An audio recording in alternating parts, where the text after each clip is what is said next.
It was a quiet night when the abyss of the digital world finally whispered into Jack's life. Sometimes, otherworldly beings find interesting ways to try and contact you. They might use a Ouija board, or maybe come to you in a dream, or sometimes they speak through another person. They each have their own style and preference that's particular to them. The one who contacted Jack spoke to him through his computer, or I guess you could say, the communication was through on-screen text. The first time it happened, Jack had been sitting at his computer playing solitaire. A blinking red light from the router indicated that his internet connection was down again. This was at least a weekly occurrence, and Jack was getting used to this spotty internet service.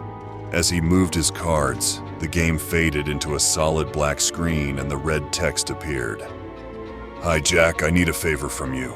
You're a very special person and I know you'll help me. I can't ask this of just anyone. I really need your help." Jack paused for a second.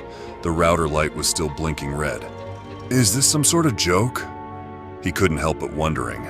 Several moments later, the message continued. "Yes, Jack, I know this is weird for you, but I don't want you to worry. This is just a small, easy favor I need. I'll make sure you're rewarded." Now, nearly in a panic, Jack reached around and pulled the internet cable completely from the wall. "Still here, Jack. I don't want to waste any more of your time, so I'll get right to what I need.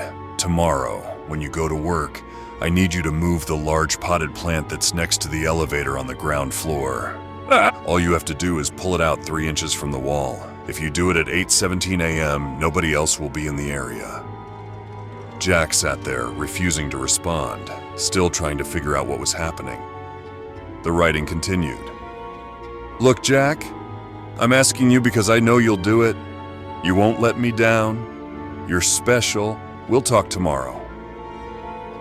Jack pulled the power cord from the wall, and the computer went blank. Did that really just happen? He thought. Still shaking from the experience, he took a warm shower and got ready for bed, convincing himself that he'd either had some crazy dream or that it was just some elaborate joke. But who would play that kind of joke on him? He didn't really have friends or enemies, and he woke up the next morning feeling refreshed. Work would start at 8:30 a.m., and Jack was never late. He pulled into the parking lot at 8:10 a.m. Normally, he'd just go right in, but the message had told him to move the plant at 8:17 a.m. Was he really going to do it? Overnight, Jack's fear had turned into curiosity. Let's say he moved the plant. He wouldn't be doing anything wrong or illegal, right? In Jack's mind, the most reasonable course of action was to move the plant. He'd do it. Nothing would happen. And he'd be able to put this whole crazy matter behind him. 1 minute before 8:17, Jack left his car and walked towards the building. He entered the foyer at the exact time he was supposed to. The message was right. Nobody else was around. Odd, Jack thought. The building was normally busy this time of morning, but this temporary lull had been accurately predicted. Fine, let's see what happens, Jack muttered to himself. He walked up to the large potted plant placed firmly between the 2 elevators in the lobby of the 10-story building. The plant looked like it was fake, a decoration people passed every day without really noticing. It was heavier than Jack realized. He put some might into his effort and pulled the plant out 3 inches to his best estimate. He stood back and looked at the plant, then looked around the lobby. People were coming in behind him now, and the lobby was starting to fill up again. Nobody seemed to notice the plant was in a slightly different location. Nothing seemed different at all. Jack skipped the next elevator and waited for something, but nothing happened. Finally, Jack entered the elevator and made it to his 7th third-floor cubicle, on time like always. If you ever asked Jack's co-workers to describe him, you'd hear words like polite, quiet, respectful, and competent. And while those words were all accurate, they gave little indication of the truth that Jack really didn't like most people. That's not to say he disliked them, just that he had very little interest in getting to know them or being their friend, save for one. Allie, the girl who sat 2 cubicles down from him, was the only person he wanted to know more about. With her big smile, blonde hair, and beautiful figure, Jack was very interested in learning all about her. Despite his lack of success at dating, Jack had little doubt that he'd be successful with Allie. The two of them had passed the time of day for nearly a year, making small talk as they passed in the halls or by the water cooler. Now, when Jack was making his morning coffee, he had a real reason to talk to her.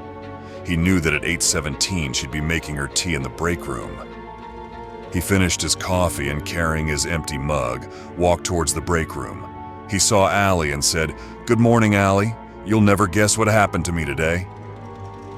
Jack stopped in his tracks. The smile on Allie's face died. She turned her head to face him, one eyebrow raised. "What happened to you?" she asked. With the morning's events still fresh in his mind, Jack thought to himself, "I could tell her about the message, but I don't know her well enough to trust her with that. Let's stick with the truth." "The oddest thing," Jack said, moving his coffee cup in a circular pattern. "I woke up this morning and decided to move the large potted plant in the lobby. I did it at exactly 8:17 a.m. I'd never done anything like that before. I don't know why I did it." Allie's eyes were big with shock. She could hardly believe what she was hearing. She took a moment to speak. "Jack, what would make you do something like that?" "I don't know. Maybe I just thought it would be fun." Jack looked down at the floor, his voice trailing off. "I didn't think anyone would notice or care." "Well, Jack, it was just a plant. I don't see anything wrong with that," Allie said, her smile returning to her face. Jack felt relief. "Thanks, Allie. I feel a little better about it." She put her arm around him. "Jack, don't be so hard on yourself. It was just a plant. Besides, it's the oddest thing, but I saw a message on my computer yesterday.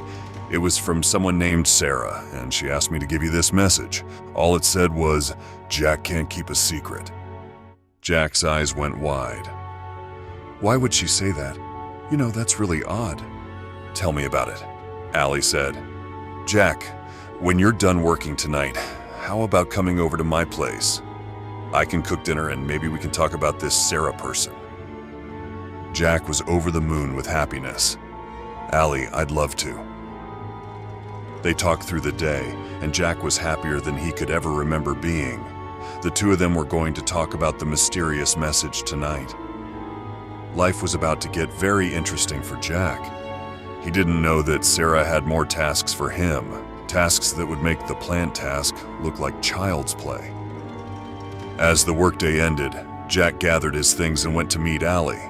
They walked to their cars together, chatted, and made their way to Allie's apartment. She made a delicious dinner of pasta and garlic bread. After they ate, Jack told her all about the mysterious message that had appeared on his computer. Allie was intrigued. "That's really strange, Sarah. I've never heard of anyone by that name. It's not like a common username, "Yeah," Jack agreed. "And the way she asked me to move the plant, like she knew no one would be around at 8:17, it's just weird." Allie's face turned serious. "Jack, do you think we should try to find out more about this Sarah person? Maybe it's some kind of prank, but it's still really odd." Jack nodded. "I was thinking the same thing. Maybe there's more to this, and if she's contacting both of us, it could be important." As they discussed their plan, the evening turned into night, and Jack realized he was glad he'd moved that potted plant. It had brought him closer to Allie, and now it was leading them on a mysterious adventure. What would they discover about Sarah and the secrets of the digital world? Only time would tell.